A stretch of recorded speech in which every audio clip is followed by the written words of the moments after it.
Presented by pro music. ऐसा काहे इतना टेंशन में बात हो? का कहिए सच हमार पियावा तो हमरा से खाली कटनी करल।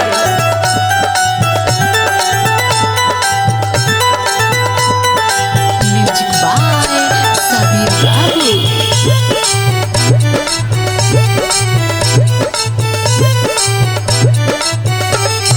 पियावा है किसान मोरा हसुआ धारावे ओमे हरिए से गे सखी सुना।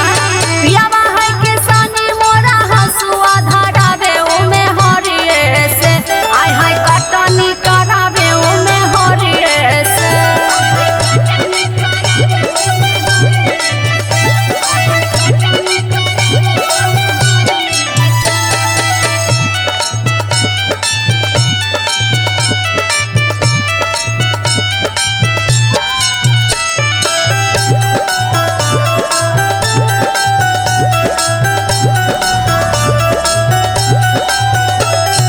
पियावा के रहन सहन तन को न भावे बहिनियों कर हमरा भूली पहना चावे गे सखी।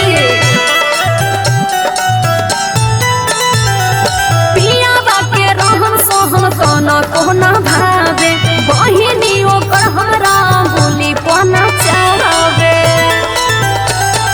इसी मुसरी रहने वो चलाओ खरवावे ओ में हरिए से आय हाय कटनी करावे ओ में हरिए से।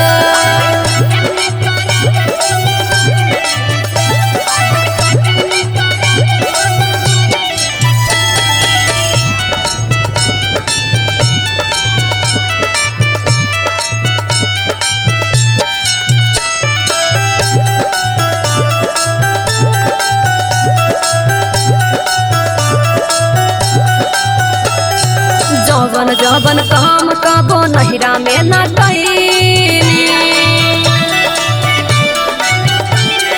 पियावा सचिन पर सुख नहीं पैनी।